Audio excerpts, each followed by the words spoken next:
ഇന്ന് വളരെ സ്പെഷ്യൽ ആയിട്ടുള്ളൊരു വ്ളോഗാണ്. സംഭവം എന്താണെന്ന് വെച്ചിട്ടുണ്ടെങ്കിൽ എൻ്റെ ലൈഫിൽ ഞാൻ കുറേ നാളായിട്ട് ആഗ്രഹിച്ച ഒരു സംഭവം ഇന്ന് നടക്കാൻ വേണ്ടിയിട്ട് പോകാണ് കേട്ടോ. +2 കഴിഞ്ഞപ്പോൾ തൊട്ടിട്ട് കുറേ ക്വസ്റ്റ്യൻസ് വരുമല്ലോ നമുക്ക്, അടുത്ത എന്ത് കോഴ്സാണ് പഠിക്കുക എന്നുള്ളത്.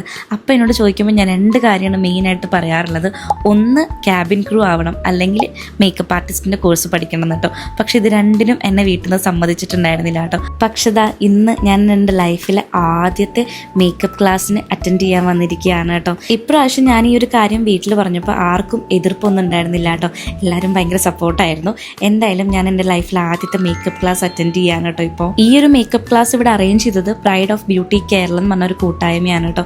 മേക്കപ്പ് ക്ലാസ് എടുക്കുന്നത് ഗിവിൻ എന്ന് പറഞ്ഞ ചേട്ടനാണ്. ആള് നമ്മുടെ കുന്നംകുളംകാരനാണ് കേട്ടോ. ബിഗിനേഴ്സിനൊക്കെ നല്ല രീതിക്ക് മനസ്സിലാക്കി തരുന്ന രീതിയിലായിരുന്നു കേട്ടോ ക്ലാസ് എടുത്തിട്ടുണ്ടായിരുന്നത്. എനിക്ക് എന്തായാലും പേഴ്സണലി നല്ല ഇഷ്ടപ്പെട്ടു കേട്ടോ ക്ലാസ്. അതുപോലെ തന്നെ ഈ ഒരു മേക്കപ്പ് ക്ലാസ് അറ്റൻഡ് ചെയ്തതിൽ ഒരു 90% ആളുകളും മേക്കപ്പ് ആർട്ടിസ്റ്റാണ്. ബിഗിനേഴ്സ് എനിക്ക് തോന്നുന്നു ആകെ വളരെ കുറച്ച് പേര് മാത്രമേ ഉണ്ടായിരുന്നുള്ളൂ കേട്ടോ. പക്ഷെ അവർക്കും നല്ല രീതിക്ക് മനസ്സിലാവുന്ന രീതിയിലാണ് കേട്ടോ ചേട്ടൻ ക്ലാസ് എടുത്തത്. ഇത് 1 ഡേ മാസ്റ്റർ ക്ലാസ് ആയിരുന്നു കേട്ടോ. എനിക്ക് എന്തായാലും നല്ലോണം ഇഷ്ടപ്പെട്ടു. ഇനിയും ക്ലാസ്സുകളൊക്കെ അറ്റൻഡ് ചെയ്യാൻ എനിക്ക് നല്ല ആഗ്രഹമുണ്ട്. എന്തായാലും അറ്റൻഡ് ചെയ്യാൻ പറ്റട്ടെ അല്ലേ. എനിക്കറിയാം ഈ ഒരു ക്ലാസ് കൊണ്ട് നമ്മളൊരു മേക്കപ്പ് ആർട്ടിസ്റ്റ് ആവില്ല എന്ന്.